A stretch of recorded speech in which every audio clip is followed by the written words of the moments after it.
Vamos a continuar con la conclusión de lo que hemos venido estudiando en las últimas semanas, que tiene que ver con la soberbia. Hace días estábamos definiendo esta palabra y habíamos hecho algunos comentarios serios al respecto. Decíamos que la soberbia, si nosotros deseáramos comprenderla de una mejor manera, sería una actitud en el corazón del hombre que determina la dirección de su vida. En pocas palabras, una persona, un hombre, una mujer que no desea ser dirigido por Dios, sino que él, con sus propósitos personales, desea que su vida camine como él desea o como él o ella lo haya planeado. La diferencia es que Dios determinó cómo podemos alcanzar su bendición en base a una sana relación con Él. Y las personas creemos, o muchas personas creen, que por el simple hecho de tener ciertas capacidades innatas o adquiridas, ellos van a fundamentar su vida futura. Incluso hay hasta un poema, ¿no?, llamado Nervo. A la conclusión de su vida dice: yo fui el arquitecto de mi propio destino. Y en realidad, muchas de las cosas que nosotros vivimos o experimentamos todos los días son resultado de lo que nosotros hemos planeado.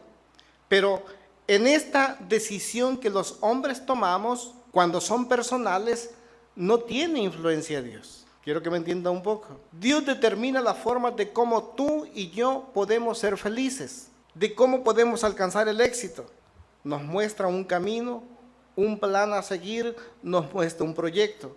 A nosotros únicamente nos corresponde aceptarlo o rechazarlo.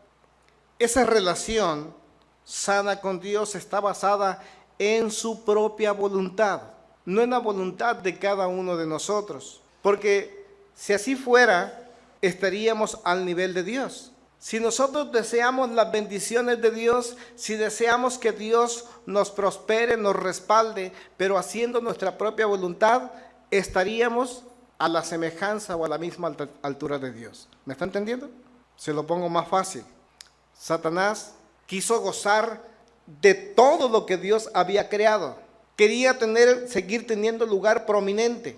Es más, dijo: estaré a la par de Dios, nada más que no haciendo su voluntad, sino haciendo la mía. Ahora ya me entendió. Los hombres soberbios siguen pensando de esta forma: pues yo quiero la bendición de Dios, voy a activar los principios de la ley de Dios, principios y leyes espirituales, nada más que otra clase de principios, otra clase de razonamientos, de leyes y preceptos que Dios establece para mí, no los quiero, únicamente quiero los que activan la bendición sobre mi vida. Nos hacemos o se hacen muchas personas magnánimas, se hacen excelsas. Es algo semejante a lo siguiente, vamos aterrizando esto. ¿Cuántos de ustedes han invitado a su casa a alguien? Yo creo que todos tenemos esa experiencia. Tenemos a una persona extraña en nuestra casa. Tal vez pueda ser conocido para ti un poco, pero para otros no. ¿Y qué sucedería si este invitado en casa quisiera disfrutar totalmente de tu sala? ¿Cuántos se acuestan en el sofá de su sala? ¿Y desearías que tu invitado se acostara de igual manera? Encendiera el televisor y si alguno de tus hijos lo estuviera viendo en un programa, el invitado agarrara el control y le cambiara a donde él desearía o quisiera. Más si pone un programa de esos de 3X. Y al rato se levanta y va al refrigerador, a la cocina, saca de refrigerar una soda o saca alguna bebida y se prepara. Al rato se aburre y va a la recámara, se acuesta en tu cama. Y no conforme con eso, dice: bueno, pues aquí me han invitado. De igual manera, si es hombre, tomo a la mujer de aquí, estoy con ella haciendo como que soy su esposo, es mi esposa, y si es hombre, digo, si es mujer, a la inversa. O bien va y toma la llave de tu automóvil y sale a pasearse, tu ropa. ¿A quién le gustaría eso? Es semejante lo que pasó con Satanás. Quiso disfrutar del refrigerador, de la sala, perdón, no es cierto, quiso disfrutar de todo el reino de Dios. Es más, le quiso decir: tú quítate, porque ahora yo voy a dirigir la vida de este reino espiritual y material en la tierra a mi antojo. La verdad es que debemos de aprender de la historia. La Biblia nos cuenta de cómo los esclavos israelitas fueron llevados a entender la diferencia entre ser esclavos en Egipto, esclavos de odios raciales y étnicos a esclavos por amor. Y nosotros hoy en día también tenemos que saber hacer la diferencia. En las últimas semanas les vengo anunciando que cuando Cristo Jesús vino a nuestras vidas, debió de haber marcado la diferencia, partido nuestra existencia en dos, el antes y el después. Y algunos de nosotros, algunos pecados sociales, digo sociales porque eran más visibles, se nos señalaba. Muchos fuimos esclavos de algunas costumbres que no nos dejaron nada bueno. Todo atentaba contra nuestra vida, contra nuestra persona, contra nuestro estatus social y económico. Pero cuando hizo crisis la forma de cómo estamos viviendo, volteamos a Dios, así como voltearon los israelitas en Egipto y dijeron que alguien me ayude. Dios hizo presencia en ellos y también hizo presencia en algunos de nosotros o en todos nosotros. Ellos habían experimentado cómo fueron reducidos a servidumbre, en donde si se es útil, vives. En donde ya no se puede sacar nada, no te puedo exprimir, no puedo sacar ninguna ventaja tuya, entonces mueres. Era la condición para cualquier esclavo. Estás fuerte, adelante. Ya eres un guiñapo, algo semejante a basura, corten el cuello porque ya no sirve. Únicamente está consumiendo alimentos, agua, ocupando una cama, ocupando un lugar. De estas clases de personas no queremos. ¿Sabe usted que cuando Cristo aún no ha llegado a su vida, usted es servidumbre del demonio, del diablo? Le sirve con todo su cuerpo, con toda su mente y con todo su corazón. Y si puede sacarle utilidad, ¿cuál es la utilidad que el diablo le saca a una persona? Mande. Lo usa. ¿Y cómo lo usa? ¿Para qué lo usa? Para dañar la vida de otros. En consecuencia, primero dañar la vida de otros y después dañar la vida tuya, personal. En el pueblo de Israel, tanto como en el pueblo de Dios, Satanás usa a aquel que se deja usar con el propósito de ensuciar el testimonio, la gracia de Dios, la misericordia, el sacrificio de Cristo Jesús en la cruz en la vida de aquel supuesto creyente. Este es el que se dice cristiano, el que canta los domingos, el que tiene años de ser cristiano. Estaba escuchando hace días por la radio, se está haciendo un evento muy fuerte, parece que aquí en Yuma. Entonces está invitando a todos aquella clase de cristianos que por una u otra forma hayan dejado sus iglesias. Entonces dicen, aquellos que se enfriaron, les invitamos que vuelvan otra vez a calentarse. Me llamó la atención. ¿Por qué se enfría una persona? Por dos razones. La primera de ellas es porque no le interesa el reino, y la segunda, porque observa malos testimonios de aquellos que se dicen ser creyentes. Eso es lo que dice Jesús y eso es lo que yo creo. Dice, por habérsela multiplicado la maldad de los hombres en los últimos tiempos, ¿cómo dice? El amor de muchos se va a enfriar.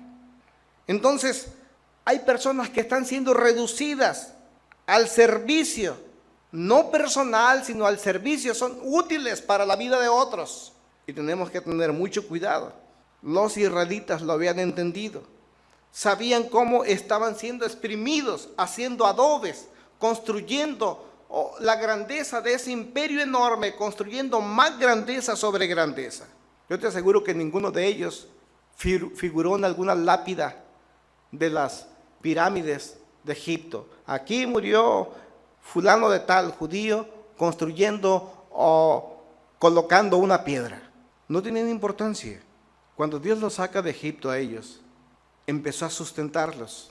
Sin que ellos trabajaran, empezaron a comer lo mejor de la tierra, el maná, a tomar las mejores aguas frescas y purificadas, a preservar el vestido y el calzado poco que tenían, y por si fuera también poco, les permitió sacar una inmensa riqueza de Egipto.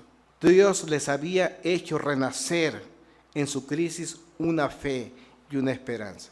Los conduce a través del desierto y en un momento los convoca a todos en el monte Ebal, en donde Moisés les dice, oye Israel, escucha, hoy te has convertido en el pueblo del Señor tu Dios.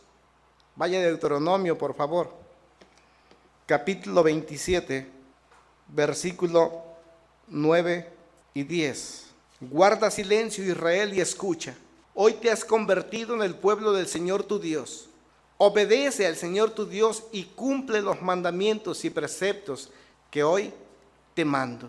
Qué interesante es esto. Cuando nosotros estudiamos la palabra de Dios y estudiamos el contexto de cada uno de los hechos que han sucedido, vamos entendiendo la provisión de Dios para aquellos que Él escoge. Y Moisés le dice, escucha, pon atención, antes no eras pueblo, antes eras esclavo, pero te he sacado de esa región, de ese lugar, hoy te he dado libertad, te haces hoy pueblo de Dios, eres pertenencia de Dios. ¿A quién pertenecían antes los israelitas? ¿A quién? A Egipto. ¿Reducidos a qué? ¿A servir qué? Eran esclavos. ¿Qué se les daba? Nada. Hoy Dios les ha dado todo por el simple hecho de recurrir a Él. De igual manera pasa con nosotros. Pero hay 3 requisitos importantes si nosotros deseamos ser llamados del pueblo de Dios. El primero de ellos es obedecer. Y esta palabra de obediencia tiene que ver con sumisión. ¿Qué tanto yo me someto a la voluntad del que es soberano? ¿Quién es soberano? ¿Egipto o Dios? A ver, pregúntese un poco, voy a cambiarle ahora. ¿Quién será soberano? ¿Su pensamiento, su deseo, su propósito o los propósitos de Dios? No escuché. Qué bueno que lo estás declarando, porque entonces Dios va a funcionar contigo. Si tú te sometes a la voluntad y al propósito de Dios, entonces eres pueblo de Dios. Y si eres pueblo de Dios, Él te respalda y Él te sustenta. Te dará de lo mejor de la tierra. Eso enseña la palabra de Dios. Lo segundo es que nosotros sepamos ceder con mansedumbre a la dirección del Creador de todas las cosas. Ya estoy sumiso, me he rendido al que sé que es soberano, al que sé que es mi Creador. Ahora dejo que Él dirija mi vida. Esto es la palabra obediencia. Lo tercero es que podamos entender que esta misma palabra obediencia tiene una tercer connotación o significado. Es que ahora tengas un propósito para vivir. Es que ahora tengas un motivo. ¿Cuál fue el motivo por el cual el pueblo de Israel quiso ser el pueblo de Dios? ¿Cuál sería el motivo? Iban a ser liberados y ya no aguantaban tanta opresión. ¿Estamos o no? ¿Cómo te sientes tú? Si no sientes todavía la opresión, entonces vas a seguir en tu vida hasta que Dios venga, te agarre del cuello, empiece a apretarlo y a ver si dices, ahora sí. Ahora no me malentienda, no es necesario que venga Dios y le apriete el cuello, porque Él tiene un instrumento de justicia que se llama, ¿cómo cree que se llama el instrumento de justicia? Puede ser cualquiera, puede ser cualquier persona que le meta a usted a una opresión, o puede ser Satanás mismo, que es la única forma como el hombre puede voltear a Dios. Y ahí está la vara justiciera de Dios oprimiendo, a través de Faraón, oprimiendo al que él sabía que era su pueblo mucho antes de que ese pueblo clamara. ¿Quién quiere ser oprimido? Para que oremos al final, Señor, oprímelo. Manda tu justicia sobre él. Entonces, es importante entender que el pueblo de Israel supo hacer la diferencia entre el ser esclavo por odios raciales y étnicos a ser esclavo por voluntad propia, porque aquel que me esclaviza, que se llama Dios, creador de todas las cosas, me da muchos beneficios. Hay diferencias muy fuertes y marcadas. Consecuentemente, a esto nosotros podemos estudiar el capítulo 28 y 29 de Deuteronomio, que nos hablan de lo que es la bendición y de lo que es la maldición. Y si alguien siente que le ha llegado la iluminación de la soberbia y llega a ignorar cuál es el propósito y el deseo de Dios, mire qué es lo que pasa. Deuteronomio 29, 18 y 20. Porque hay personas que piensan así. Hay personas que piensan que pueden alejarse totalmente del Señor sin que pase nada en sus vidas. 18 y 20. Maldito sea el que se desvíe de su camino. Maldito sea. Dije 29, ¿verdad? 29, 18 y 20. Asegúrese de que ningún hombre, ni mujer, ni clan, ni tribu entre ustedes aparte su corazón del Señor nuestro Dios, para ir a adorar a los dioses de esas naciones. Tengan cuidado de que ninguno de ustedes sea como raíz venenosa y amarga. Si alguno de ustedes al escuchar las palabras de este juramento se cree bueno y piensa, todo me saldrá bien, aunque persista yo en hacer lo que me plazca, provocará la ruina de todos. El Señor no le perdonará, la ira y el celo de Dios arderá contra tal hombre. Todas las maldiciones escritas en este libro caerán sobre él y el Señor lo hará desaparecer hasta en el último de sus descendientes. Está suave esta promesa de Dios, ¿no? Por eso decía Pedro, ya conociste al Señor, fuiste iluminado, sacaste algunas ventajas de Él, pero ahora quieres caminar como que haciéndote sordito o el entendido o más sabio que Dios. Mejor te hubiera valido no haberle conocido, porque entonces te lo vas a poner como enemigo. ¿Por qué? Porque Él nos saca de la esclavitud para llevarnos a un pueblo que empiece a anunciar las virtudes, la grandeza de ese Dios que nos ha ayudado, que nos ha iluminado. Y tú te puedes preguntar, ¿qué tiene que ver esto con soberbia? Mucho, porque decíamos que soberbia es la actitud del corazón de un hombre que determina la dirección de su vida. Y lo aclara muy bien el versículo 19. Si alguno de ustedes al oír las palabras de este juramento se cree bueno y piensa, todo me saldrá bien, aunque persista yo en hacer lo que me plazca, va a provocar la ruina ¿de quién? ¿Quiénes son todos? ¿Vale? De los que le rodean, sus próximos, su familia, sus hijos. Pero aquí hay una situación que también es importante. El pecado individual de personas así trajo la ruina sobre todo el pueblo de Israel. Por eso, cuando esta situación se presentó desviada, tuvieron que venir fuertes sobre ellos, quitarlos, cortarlos, porque esta decisión iba a contaminar la vida de otros. Entonces hay mucho de soberbia, pensar que cada quien puede hacer lo que se le plazca, ignorando a Dios. Dios te dice, mira, después del 1 sigue el 2. Y tú dices, no, es que yo quiero que después del 1 siga el 4. ¿Qué pasa? Sí, bueno, téngase las consecuencias, pues. Hemos estado observando los frutos de la soberbia y vimos cómo hace aparición el perfeccionismo, un espíritu de competencia. Y hoy vamos a continuar con el tercer fruto de la soberbia, la falta de perdón. La falta de perdón se da en una persona porque la persona no ha querido sufrir el proceso de la reconciliación o de la restauración que Dios ofrece. Leíamos hace un momento, dice, asegúrese de que no haya ninguna mujer, ni hombre, ni nación, ni tribu que tenga una raíz venenosa y amarga. Dice, asegúrese que dentro de ustedes no haya personas con amargura, ni con resentimientos, ni con odios, ni con amargura, ni con rebelión. Entonces, una persona que no ha sufrido el proceso o no quiere tomar lo que Dios pone a su disposición para sanar su alma, es una persona que no perdona. Y sin perdón, no hay reconciliación con Dios.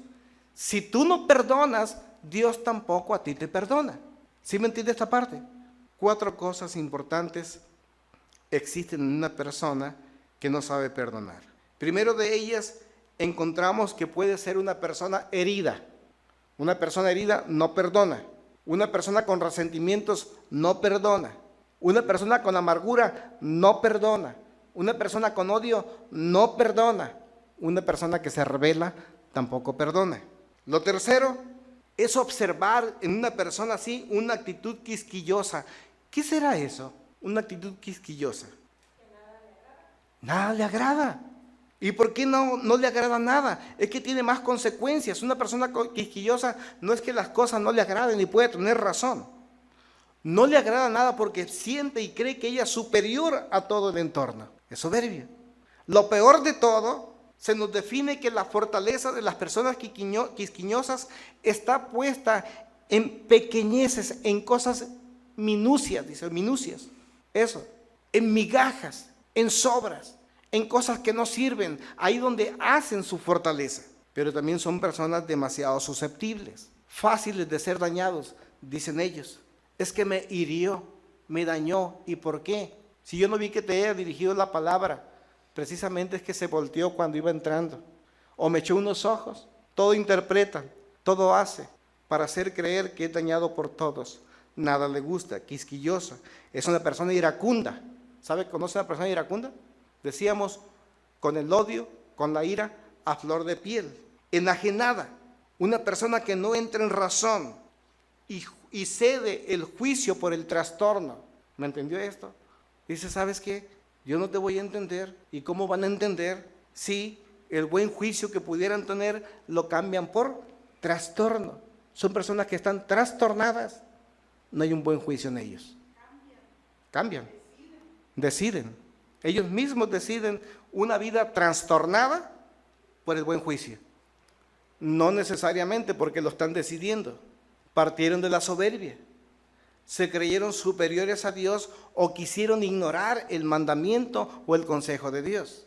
Y dijeron, ¿sabes qué? Esto no me gusta, yo voy a hacer mi voluntad, y al fin y al cabo sabemos a través de la historia que la voluntad del hombre solo causa crisis y trastornos. Entonces prefieren los trastornos, prefieren el razonamiento humano al razonamiento de Dios. Nada les hace entrar en razón. Y si a eso le añaden que conocen un poquito de la palabra imagínate, van agarrando versículos que les interesan o versículos fuera de texto o de contexto, cuando no saben que todo forma un todo. Acuérdense que las enseñanzas del discernimiento de justicia en Dios va pasado a través de un filtro. ¿Se acuerdan ustedes? Todo lo que usted quiera pensar y creer lo tiene que filtrar y tiene que aparecer 5 veces en la Biblia. Así que no podemos usar nosotros pretextos o cosas aisladas. Es que aquí dice Dios. Sí, nada más que acá te contradice Dios. Tenemos que dar el valor específico a las cosas que queramos pensar o creer o hacer. Los resultados de la falta de perdón lo encontramos con personas llenas de culpabilidad y de condenación, aunque esto no es tanto. Hay personas que sienten culpa de todo lo que pasa. Qué bueno. Pero lo más, culpan a los demás de lo que les sucede a ellos. Eso es interesante. Una persona que no perdona está culpando que su situación actual sea resultado de las decisiones de otros. Es que yo no fui feliz por culpa de aquel. ¿Me entiende? Es que yo no quiero alcanzar y no puedo hacer porque aquel está evitando que yo lo haga. ¿Ha escuchado eso? Pero también tiene ceguera y engaño. Aquí viene la nota fuerte. Los resultados de la falta de perdón es ceguera y engaño. Una persona que no perdona, que ni siquiera está en su código o en su proyecto futuro algún día perdonar alguna ofensa de alguien o perdonarse a ella misma porque haya ofendido a otro, es una persona que empieza a quedarse ciega. No ve la realidad y aparte se empieza a autoengañar. Fíjate, Deuteronomio 28:28 dice que si una persona tiene este problema, ¿el problema de qué? El problema de que escucha las palabras del juramento y se cree bueno y piensa que todo le va a salir bien, aunque persista en hacer lo que se le antoje. Dice entonces, versículo 28, el Señor lo va a herir ¿con qué? Con locura. ¿Con qué más? Con ceguera. ¿Con qué más? Éjele, no me ha pasado nada, dicen, aún. ¿O será que está ciego, que no se ha visto? ¿Cómo va desencadenando en su vida una condición siempre peor? Pero nada más imagínate una persona alejada de Dios, loca, ciega y tonta. Imagínate. Es que el diablo lo volvió ciego. Es que el diablo lo volvió loco. Es que el diablo lo está turbando. Eso es lo que dicen los hombres, ¿no? Pero ¿qué dice el versículo 28? ¿Quién es, el diablo o es Dios?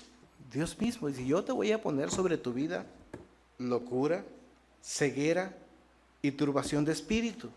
Entonces ahora nos podemos explicar por qué tantas personas, por más sabias que se piensen y se crean, no observen el daño que se están causando con sus decisiones o el daño futuro que está por venir. Cuando tú vienes a Dios, Dios te permite tener su propia visión, te hace ser futurista, de tal manera que cada uno de nosotros actuamos porque sabemos lo que va a venir en consecuencia o dejamos de actuar porque también sabemos qué nos espera. Solo aquellos que están desviados actúan y no saben que su calamidad viene a la vuelta de la esquina. Son personas que empiezan a fallar en verse como Dios los ve. Empiezan a fallar en verse como en realidad son. Y la verdad es que Dios va viendo un potencial enorme en cada uno de nosotros para que nos podamos desarrollar convicción de éxito. Cuando Dios te hace ser parte de su pueblo porque tú lo decidiste, siguiendo sus mandamientos, sus preceptos, procurando, entonces Dios te empieza a ver con un potencial enorme para tu desarrollo con visión de éxito, a pesar de tus limitaciones. Pero no perdones y entonces vas a fallar también en ver a los demás con ese mismo potencial que quiere poner en ti. La amargura y el odio vendrá sobre las personas. La soberbia pide siempre bendiciones o retribuciones en vez de perdón. ¿Por qué le voy a pedir perdón?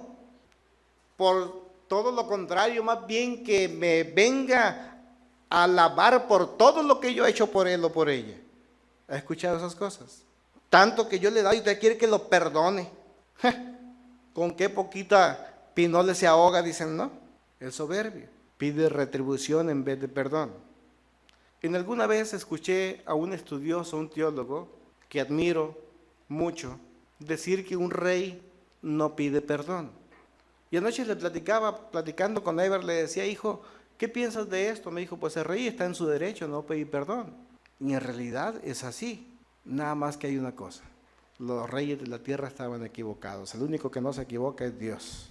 En consecuencia, mi admiración para tal hombre se fue aminorando, porque él había cometido algunas cosas necias y dijo, yo no tengo por qué pedirles perdón, porque un rey no pide perdón. O sea, se puso semejante.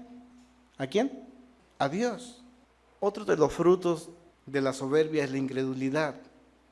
Dice Hebreos 11, versículo 6, que sin fe es imposible agradar a Dios. La soberbia por naturaleza se caracteriza por la independencia y la autosuficiencia. Para poder creer, el individuo tiene que reconocer que tiene una necesidad, una deficiencia, una limitación. Si yo quiero escapar de la soberbia o de la incredulidad y quiero creer, fomentar la fe, cultivar la fe en mi vida, necesito entender que soy una persona limitada. Y le hago una pregunta, como hombre, ¿tú serás limitado, sí o no? Aunque haya personas que digan, no hombre, si el poder está en mi firma. Somos limitados. Bien es cierto que puedes tener todo el potencial económico, pero eso no priva de que seas una persona limitada. Eres una persona con muchas deficiencias, pero la incredulidad, la soberbia, te hace entender que tú puedes ser independiente de los demás hasta de Dios y crearte como una persona autosuficiente donde no ocupes absolutamente de nadie. La soberbia es la raíz de la incredulidad. Uno no puede creer en Dios y al mismo tiempo buscar la gloria de los hombres. Vamos a Juan capítulo 5, versículo 39 al 44. Juan 5, versículo 39 al 44. Ustedes estudian con diligencia las Escrituras porque piensan que en ellas hallan la vida eterna, y ellas son las que dan testimonio en mi favor. Sin embargo, ustedes no quieren venir a mí para tener esa vida. La gloria humana no la acepto, pero a ustedes los conozco y sé que no me aman realmente, que no aman realmente a Dios. Yo he venido en nombre de mi Padre y ustedes no me aceptan, pero si otro viniera en su propia cuenta, a ese sí lo aceptarían. ¿Cómo va a ser posible que ustedes crean si unos a otros se rinden gloria, pero no buscan la gloria que viene del Dios único? Una persona soberbia está buscando que se le dé un lugar, una posición y un nombre, que se le aplauda hasta por sus malas decisiones. Una persona con un carácter humilde sabe reconocer que lo que tiene lo fundamenta en la gracia de Dios. Y es así como la soberbia va en busca por sí misma de poseer las bendiciones de Dios. Fíjese usted, la misma soberbia por sí misma busca poseer las bendiciones de Dios, como te decía Satanás. Quiso obtener el reino de Dios para su beneficio, para ponerlo a sus pies. Lo comentaba el ejemplo más claro, como el invitado que llevas a tu casa y que disfruta de todos los beneficios que se han cultivado, sea por la madre o el padre. Ahí en el Salmo 73 encontramos unas declaraciones fuertes del salmista David, a respuesta un poco firme de lo que estábamos analizando este jueves pasado, porque son las cosas que en ocasiones no entendemos. Los hombres piensan que porque les va bien económicamente, son proyectados en su trabajo, son proyectados en sus posiciones sociales y económicas, es porque Dios los está respaldando. ¿Quiénes creen así? Incluso hubo una doctrina, la doctrina de la prosperidad, anunciada casi por 15 años. Si tú crees en Dios, Dios te va a prosperar. Y las personas empezaban a prosperar. Pero cuando analizabas sus vidas individuales, cuando analizabas el carácter de sus vidas, lo mirabas totalmente alejado de Dios, haciendo las cosas que a Dios no le agradan. Pero ellos decían, no es que estoy próspero, es porque Dios se está agradando en lo que hago. Fíjate lo que dice el salmista, en verdad, cuán bueno es Dios con Israel, con los puros de corazón. Versículo 1 del capítulo 73 del Salmo. Yo estuve a punto de caer y poco me faltó para que resbalara. Sentí envidia de los arrogantes al ver la prosperidad de esos malvados. Ellos no tienen ningún problema. Su cuerpo está fuerte y saludable. Libres están de todos los afanes, de todo. No les afectan los infortunios humanos. Por eso lucen su orgullo como un collar y esa engala de su violencia. Están que revientan de malicia y hasta se les ven sus malas intenciones. Son burlones, hablan con doblez y arrogantes, oprimen y amenazan. Con la boca increpan al cielo, con la lengua dominan la tierra. Por eso la gente acude a ellos y creen todo lo que afirman. Hasta dicen, ¿cómo puede Dios saberlo? ¿Acaso el Altísimo tiene entendimiento? Así son los impíos. Sin afanarse aumentan sus riquezas. En verdad, ¿de qué me sirve mantener mi corazón limpio y mis manos lavadas de la inocencia si todo el día me golpean y de mañana me castigan? Decía David, yo estuve a punto de caer, porque he observado cómo los impíos, aquellos que no caminan de acuerdo a los propósitos de Dios, tienen riquezas, le llegan de no sé dónde. Les decía el jueves pasado, usted ve a un narcotraficante, incluso hay hasta un dicho, ¿qué dinero llama? Dinero. Vea en la actualidad la persona que tenga algún prostíbulo o un bar, sus carros últimos modelos, sus mejores casas, las mejores mansiones. Pero ¿cómo es posible que teniendo negocios que van totalmente depreciando el carácter de los hombres, dicen están siendo bendecidos por Dios? Vea la vida de un narcotraficante, su opulencia, y dinero le llega por todos lados. Estas situaciones ya se manejaban entonces y David dice, yo estuve a punto de caer, de ver cómo los impíos son prosperados. Y si tú lees en tu casa todo el capítulo 73, te vas a dar cuenta de que Dios le dice, ten tranquilidad y no sientas envidia por ellos. El Proverbio 10, versículo 22 dice que es la bendición de Dios la que enriquece. Pero una vez que Dios bendice a una persona, no le añade tristeza en esa bendición.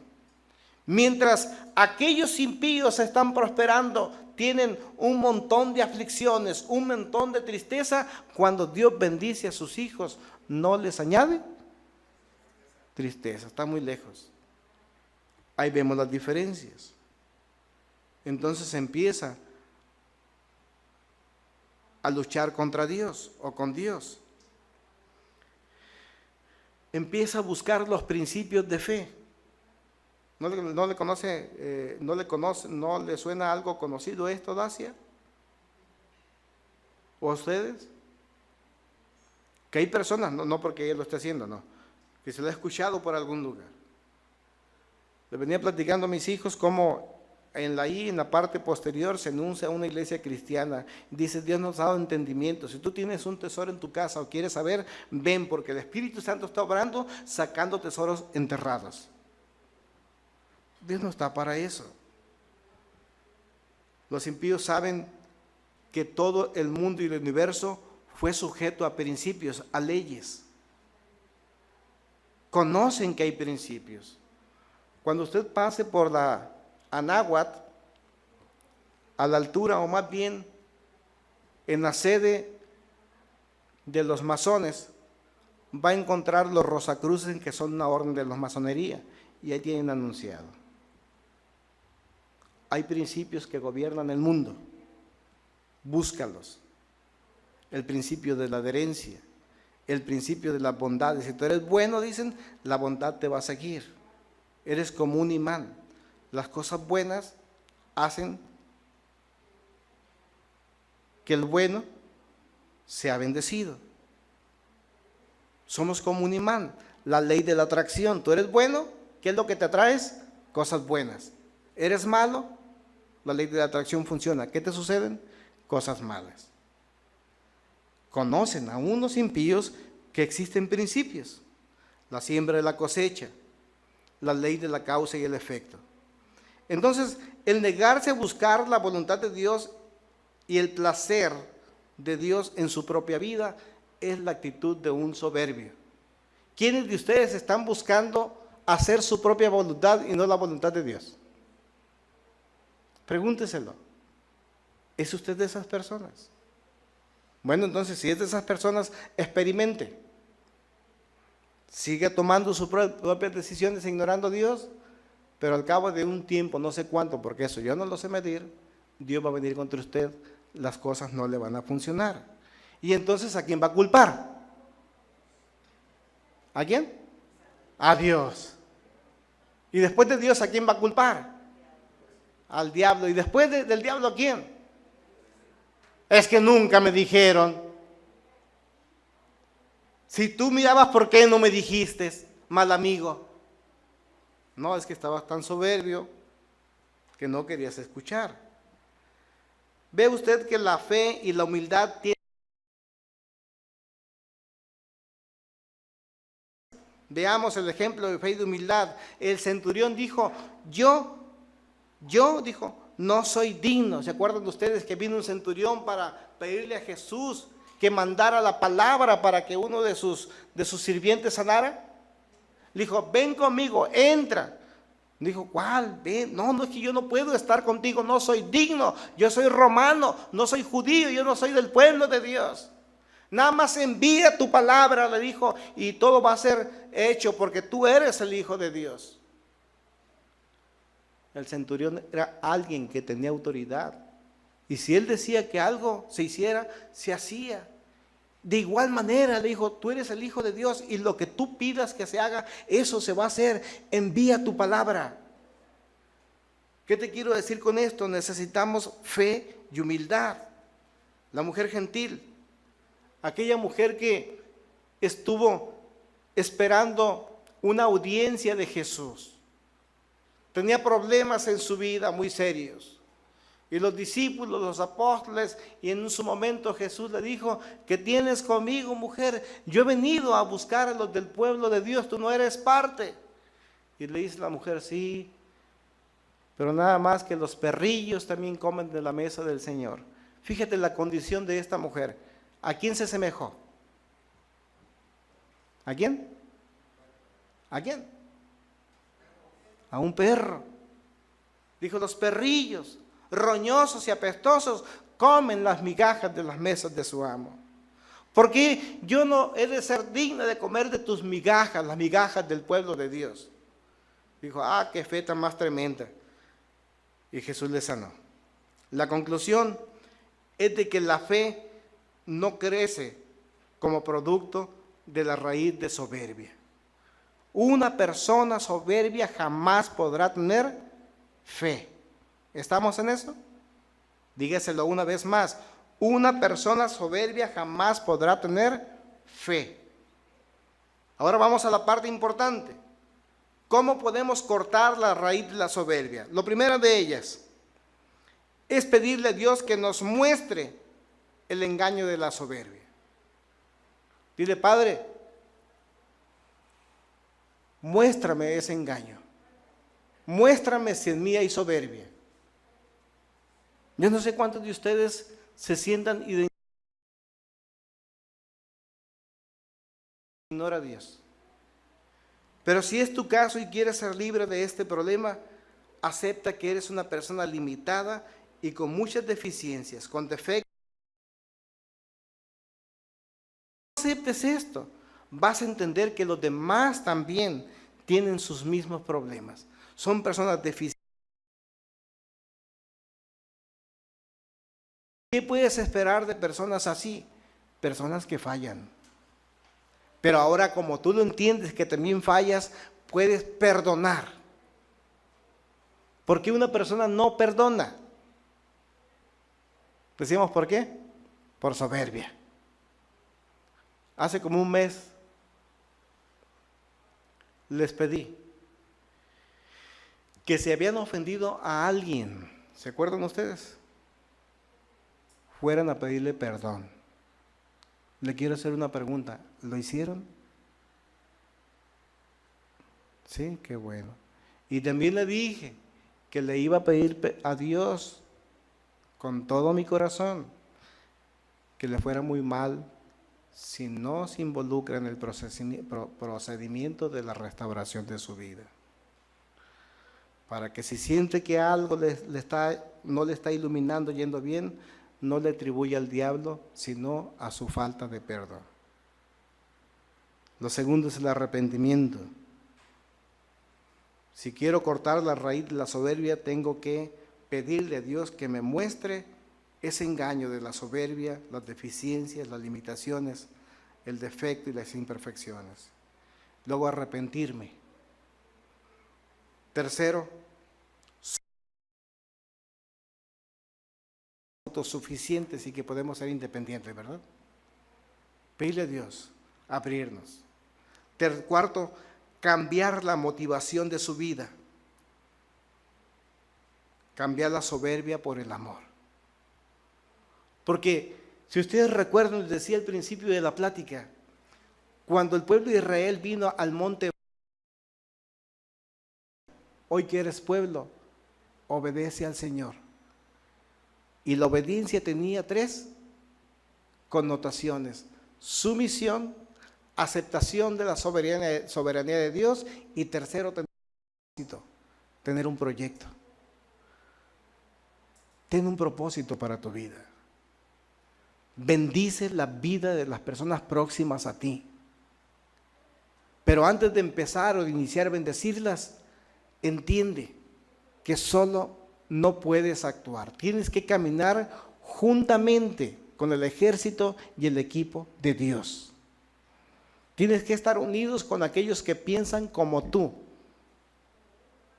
No porque tu pensamiento sea superior al de Dios, sino que están involucrados en el mismo proyecto y que tienes que vivir para bendecir ese proyecto, que no es personal, es el proyecto de Dios.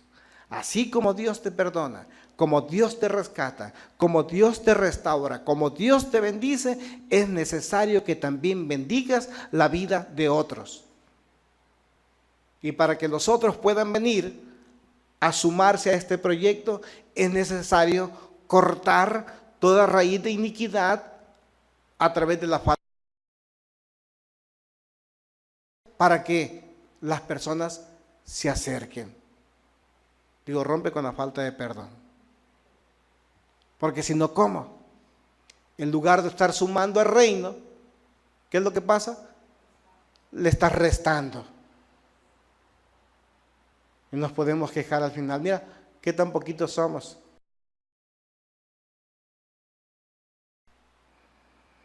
Mientras unos están trabajando para sumar, otros trabajan para restar. Quinto, humíllese ante Dios. La conclusión es que la soberbia es la raíz de todo pecado y de todo mal. La raíz de toda virtud es la humildad. La soberbia nos empuja hacia arriba. El rechazo nos empuja hacia abajo. Nosotros debemos liberarnos de ambos y dejar que Dios sea el que nos exalte. Preguntas, por favor, o contribuciones.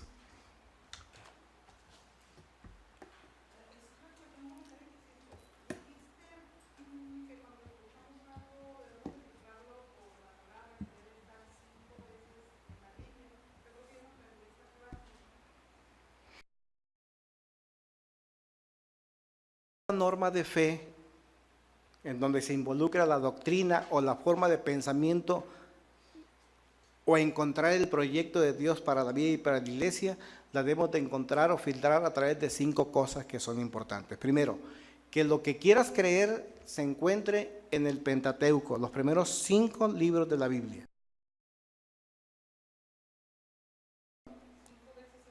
Ajá. 5 veces. Filtrado. Mí para tener esa vida. La gloria humana no la acepto, pero a ustedes los conozco y sé que no me aman realmente, que no aman realmente a Dios. Yo he venido en nombre de mi Padre y ustedes no me aceptan, pero si otro viniera en su propia cuenta, a ese sí lo aceptarían. ¿Cómo va a ser posible que ustedes crean si unos a otros se rinden gloria, pero no buscan la gloria que viene del Dios único? Una persona soberbia está buscando que se le dé un lugar, una posición y un nombre, que se le aplauda hasta por sus malas decisiones. Una persona con un carácter humilde sabe reconocer que lo que tiene lo fundamenta en la gracia de Dios. Y es así como la soberbia va en busca por sí misma de poseer las bendiciones de Dios. Fíjese usted, la misma soberbia por sí misma busca poseer las bendiciones de Dios, como te decía Satanás. Quiso obtener el reino de Dios para su beneficio, para ponerlo a sus pies. Lo comentaba el ejemplo más claro, como el invitado que llevas a tu casa y que disfruta de todos los beneficios que se han cultivado, sea por la madre o el padre.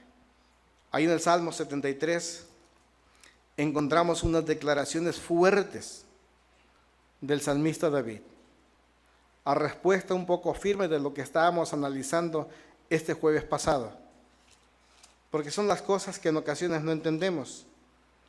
Los hombres piensan que porque les va bien económicamente, son proyectados en su trabajo, son proyectados en sus posiciones sociales y económicas, es porque Dios los está respaldando. ¿Quiénes creen así?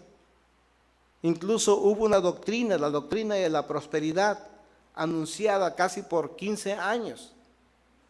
Si tú crees en Dios, Dios te va a prosperar. Y las personas empezaban a prosperar. Pero cuando analizabas sus vidas individuales, cuando analizabas el carácter de sus vidas, lo mirabas totalmente alejado de Dios, haciendo las cosas que a Dios no le agradan. Pero ellos decían, no es que estoy próspero, es porque Dios se está agradando en lo que hago. Fíjate lo que dice el salmista, en verdad, cuán bueno es Dios con Israel, con los puros de corazón. Versículo 1 del capítulo 73 del Salmo. Yo estuve a punto de caer y poco me faltó para que resbalara. Sentí envidia de los arrogantes al ver la prosperidad de esos malvados. Ellos no tienen ningún problema. Su cuerpo está fuerte y saludable. Libres están de todos los afanes, de todo, no les afectan los infortunios humanos. Por eso lucen su orgullo como un collar y esa engala de su violencia. Están que revientan de malicia y hasta se les ven sus malas intenciones. Son burlones, hablan con doblez y arrogantes, oprimen y amenazan. Con la boca increpan al cielo, con la lengua dominan la tierra. Por eso la gente acude a ellos y creen todo lo que afirman. Hasta dicen, ¿cómo puede Dios saberlo? ¿Acaso el Altísimo tiene entendimiento? Así son los impíos. Sin afanarse aumentan sus riquezas. En verdad, ¿de qué me sirve mantener mi corazón limpio y mis manos lavadas de la inocencia si todo el día me golpean y de mañana me castigan? Decía David, yo estuve a punto de caer, porque he observado cómo los impíos, aquellos que no caminan de acuerdo a los propósitos de Dios, tienen riquezas, le llegan de no sé dónde.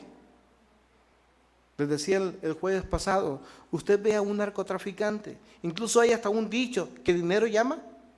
Dinero. Vea en la actualidad la persona que tenga algún prostíbulo o un bar, sus carros últimos modelos, sus mejores casas, las mejores mansiones. Pero ¿cómo es posible que teniendo negocios que van totalmente depreciando el carácter de los hombres, dicen están siendo bendecidos por Dios? Vea la vida de un narcotraficante, su opulencia, y dinero le llega por todos lados. Estas situaciones ya se manejaban entonces, y David dice, yo estuve a punto de caer, de ver cómo los impíos son prosperados. Y si tú lees en tu casa todo el capítulo 73, te vas a dar cuenta de que Dios le dice, ten tranquilidad y no sientas envidia por ellos. El Proverbio 10, versículo 22 dice que es la bendición de Dios la que enriquece. Pero una vez que Dios bendice a una persona, no le añade tristeza en esa bendición. Mientras aquellos impíos están prosperando, tienen un montón de aflicciones, un montón de tristeza, cuando Dios bendice a sus hijos, no les añade tristeza, está muy lejos. Ahí vemos las diferencias. Entonces empieza a luchar contra Dios o con Dios. Empieza a buscar los principios de fe. ¿No le suena algo conocido esto, Dacia? ¿O a ustedes? Que hay personas, no porque ella lo esté haciendo, no, que se lo ha escuchado por algún lugar. Le venía platicando a mis hijos cómo en la parte posterior se anuncia una iglesia cristiana. Dice, Dios nos ha dado entendimiento. Si tú tienes un tesoro en tu casa o quieres saber, ven, porque el Espíritu Santo está obrando sacando tesoros enterrados. Dios no está para eso. Los impíos saben que todo el mundo y el universo fue sujeto a principios, a leyes. Conocen que hay principios. Cuando usted pase por la Anáhuac, a la altura o más bien en la sede de los masones, va a encontrar los Rosacruces, que son una orden de la masonería, y ahí tienen anunciado. Hay principios que gobiernan el mundo, búscalos. El principio de la adherencia, el principio de la bondad. Si tú eres bueno, dicen, la bondad te va a seguir. Eres como un imán. Las cosas buenas hacen que el bueno sea bendecido. Somos como un imán. La ley de la atracción. Tú eres bueno, ¿qué es lo que te atraes? Cosas buenas. ¿Eres malo? La ley de la atracción funciona. ¿Qué te suceden? Cosas malas. Conocen a unos impíos que existen principios. La siembra y la cosecha. La ley de la causa y el efecto. Entonces, el negarse a buscar la voluntad de Dios y el placer de Dios en su propia vida es la actitud de un soberbio. ¿Quiénes de ustedes están buscando hacer su propia voluntad y no la voluntad de Dios? Pregúnteselo. ¿Es usted de esas personas? Bueno, entonces, si es de esas personas, experimente. Sigue tomando sus propias decisiones e ignorando a Dios, pero al cabo de un tiempo, no sé cuánto, porque eso yo no lo sé medir, Dios va a venir contra usted, las cosas no le van a funcionar. Y entonces, ¿a quién va a culpar? ¿A quién? A Dios. Y después de Dios, ¿a quién va a culpar? Al diablo. ¿Y después del diablo a quién? Es que nunca me dijeron. Si tú mirabas, ¿por qué no me dijiste, mal amigo? No, es que estabas tan soberbio que no querías escuchar. Ve usted que la fe y la humildad tienen. Veamos el ejemplo de fe y de humildad. El centurión dijo, dijo, no soy digno. ¿Se acuerdan ustedes que vino un centurión para pedirle a Jesús que mandara la palabra para que uno de sus sirvientes sanara? Le dijo, ven conmigo, entra. Dijo, ¿cuál? Ven. No, es que yo no puedo estar contigo, no soy digno. Yo soy romano, no soy judío, yo no soy del pueblo de Dios. Nada más envía tu palabra, le dijo, y todo va a ser hecho porque tú eres el Hijo de Dios. El centurión era alguien que tenía autoridad. Y si él decía que algo se hiciera, se hacía. De igual manera le dijo, tú eres el Hijo de Dios y lo que tú pidas que se haga, eso se va a hacer. Envía tu palabra. ¿Qué te quiero decir con esto? Necesitamos fe y humildad. La mujer gentil, aquella mujer que estuvo esperando una audiencia de Jesús, tenía problemas en su vida muy serios. Y los discípulos, los apóstoles, y en su momento Jesús le dijo, ¿qué tienes conmigo, mujer? Yo he venido a buscar a los del pueblo de Dios, tú no eres parte. Y le dice la mujer, sí, pero nada más que los perrillos también comen de la mesa del Señor. Fíjate la condición de esta mujer. ¿A quién se asemejó? ¿A quién? ¿A quién? A un perro. Dijo, los perrillos roñosos y apestosos comen las migajas de las mesas de su amo. Porque yo no he de ser digna de comer de tus migajas, las migajas del pueblo de Dios. Dijo, qué fe tan más tremenda. Y Jesús le sanó. La conclusión es de que la fe no crece como producto de la raíz de soberbia. Una persona soberbia jamás podrá tener fe. ¿Estamos en eso? Dígaselo una vez más. Una persona soberbia jamás podrá tener fe. Ahora vamos a la parte importante. ¿Cómo podemos cortar la raíz de la soberbia? Lo primero de ellas es pedirle a Dios que nos muestre el engaño de la soberbia. Dile, Padre, muéstrame ese engaño. Muéstrame si en mí hay soberbia. Yo no sé cuántos de ustedes se sientan y ignora a Dios. Pero si es tu caso y quieres ser libre de este problema, acepta que eres una persona limitada y con muchas deficiencias, con defectos. No aceptes esto, vas a entender que los demás también tienen sus mismos problemas. Son personas deficientes. ¿Qué puedes esperar de personas así? Personas que fallan. Pero ahora, como tú lo entiendes que también fallas, puedes perdonar. ¿Por qué una persona no perdona? Decimos, ¿por qué? Por soberbia. Hace como un mes les pedí que si habían ofendido a alguien, ¿se acuerdan ustedes? Fueran a pedirle perdón. Le quiero hacer una pregunta. ¿Lo hicieron? Sí, qué bueno. Y también le dije que le iba a pedir a Dios con todo mi corazón que le fuera muy mal si no se involucra en el procedimiento de la restauración de su vida. Para que si siente que algo no le está iluminando, yendo bien, no le atribuya al diablo, sino a su falta de perdón. Lo segundo es el arrepentimiento. Si quiero cortar la raíz de la soberbia, tengo que pedirle a Dios que me muestre ese engaño de la soberbia, las deficiencias, las limitaciones, el defecto y las imperfecciones. Luego arrepentirme.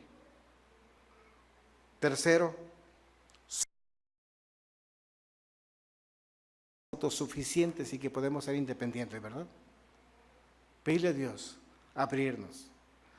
Cuarto, cambiar la motivación de su vida. Cambiar la soberbia por el amor. Porque si ustedes recuerdan, les decía al principio de la plática, cuando el pueblo de Israel vino al monte, hoy que eres pueblo, obedece al Señor. Y la obediencia tenía 3 connotaciones: sumisión, aceptación de la soberanía de Dios, y tercero, tener un proyecto.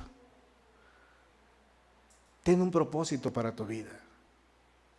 Bendice la vida de las personas próximas a ti. Pero antes de empezar o de iniciar a bendecirlas, entiende que solo no puedes actuar. Tienes que caminar juntamente con el ejército y el equipo de Dios. Tienes que estar unidos con aquellos que piensan como tú. No porque tu pensamiento sea superior al de Dios, sino que están involucrados en el mismo proyecto y que tienes que vivir para bendecir ese proyecto, que no es personal, es el proyecto de Dios. Así como Dios te perdona, como Dios te rescata, como Dios te restaura, como Dios te bendice, es necesario que también bendigas la vida de otros. Y para que los otros puedan venir a sumarse a este proyecto, es necesario cortar toda raíz de iniquidad a través de la falta, para que las personas se acerquen. Digo, rompe con la falta de perdón. Porque si no, ¿cómo? En lugar de estar sumando al reino, ¿qué es lo que pasa? Le estás restando. Y nos podemos quejar al final. Mira, ¿qué tan poquitos somos?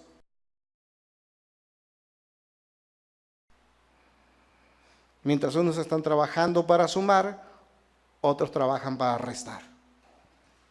Quinto, humíllese ante Dios. La conclusión es que la soberbia es la raíz de todo pecado y de todo mal. La raíz de toda virtud es la humildad. La soberbia nos empuja hacia arriba. El rechazo nos empuja hacia abajo. Nosotros debemos liberarnos de ambos y dejar que Dios sea el que nos exalte.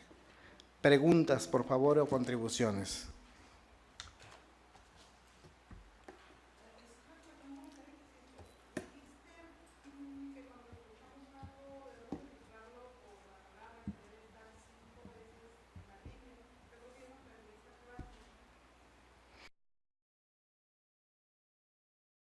Una norma de fe en donde se involucra la doctrina o la forma de pensamiento o encontrar el proyecto de Dios para la vida y para la iglesia, la debemos de encontrar o filtrar a través de 5 cosas que son importantes. Primero, que lo que quieras creer se encuentre en el Pentateuco, los primeros 5 libros de la Biblia.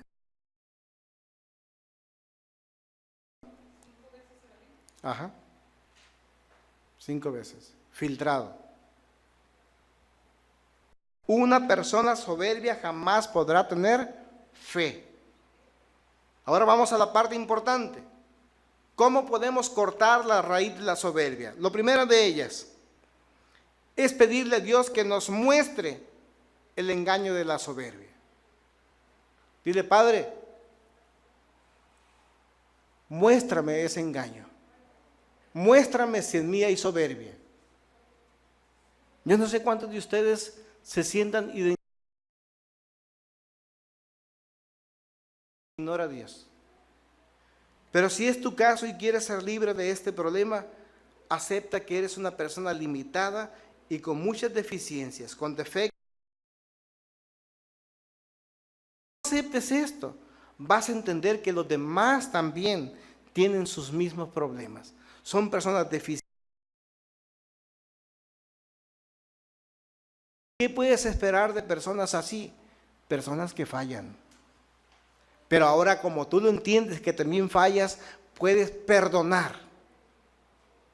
Porque una persona no perdona. Decíamos, ¿por qué? Por soberbia. Hace como un mes les pedí que si habían ofendido a alguien, ¿se acuerdan ustedes? Fueran a pedirle perdón. Le quiero hacer una pregunta. ¿Lo hicieron? Sí, qué bueno. Y también le dije que le iba a pedir a Dios con todo mi corazón que le fuera muy mal si no se involucra en el procedimiento de la restauración de su vida.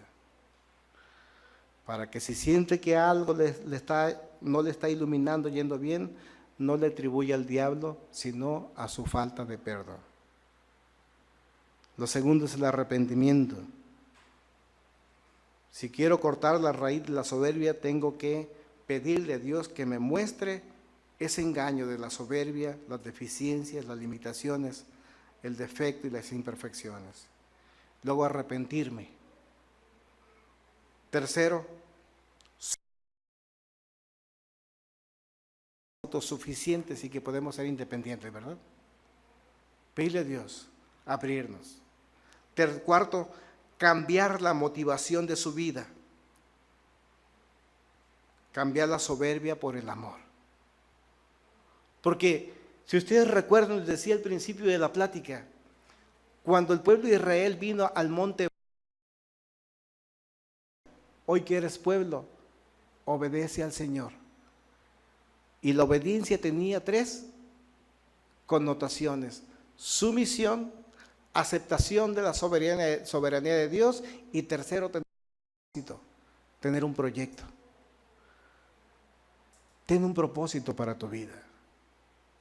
Bendice la vida de las personas próximas a ti. Pero antes de empezar o de iniciar a bendecirlas, entiende que solo no puedes actuar. Tienes que caminar juntamente con el ejército y el equipo de Dios. Tienes que estar unidos con aquellos que piensan como tú. No porque tu pensamiento sea superior al de Dios, sino que están involucrados en el mismo proyecto y que tienes que vivir para bendecir ese proyecto, que no es personal, es el proyecto de Dios. Así como Dios te perdona, como Dios te rescata, como Dios te restaura, como Dios te bendice, es necesario que también bendigas la vida de otros. Y para que los otros puedan venir a sumarse a este proyecto, es necesario cortar toda raíz de iniquidad a través de la falta, para que las personas se acerquen. Digo, rompe con la falta de perdón. Porque si no, ¿cómo? En lugar de estar sumando al reino, ¿qué es lo que pasa? Le estás restando. Y nos podemos quejar al final. Mira, qué tan poquitos somos.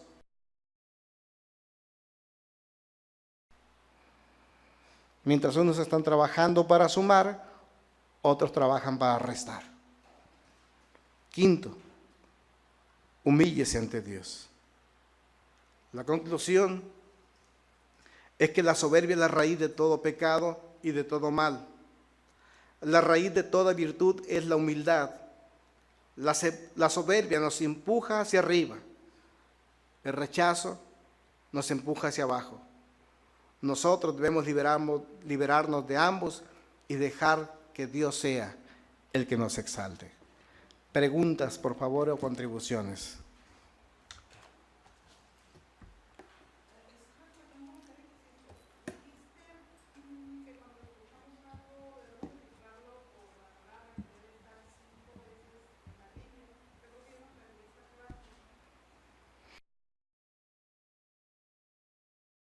Norma de fe en donde se involucra la doctrina o la forma de pensamiento o encontrar el proyecto de Dios para la vida y para la iglesia, la debemos de encontrar o filtrar a través de 5 cosas que son importantes. Primero, que lo que quieras creer se encuentre en el Pentateuco, los primeros 5 libros de la Biblia.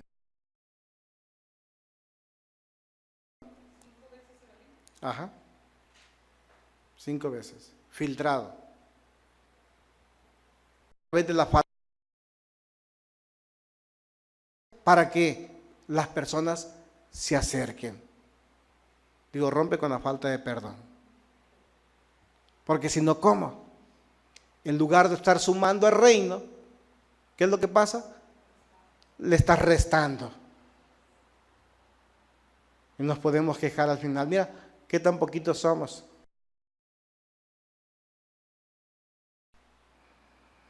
Mientras unos están trabajando para sumar, otros trabajan para restar. Quinto, humíllese ante Dios. La conclusión es que la soberbia es la raíz de todo pecado y de todo mal. La raíz de toda virtud es la humildad. La soberbia nos empuja hacia arriba. El rechazo nos empuja hacia abajo. Nosotros debemos liberarnos de ambos y dejar que Dios sea el que nos exalte. Preguntas, por favor, o contribuciones.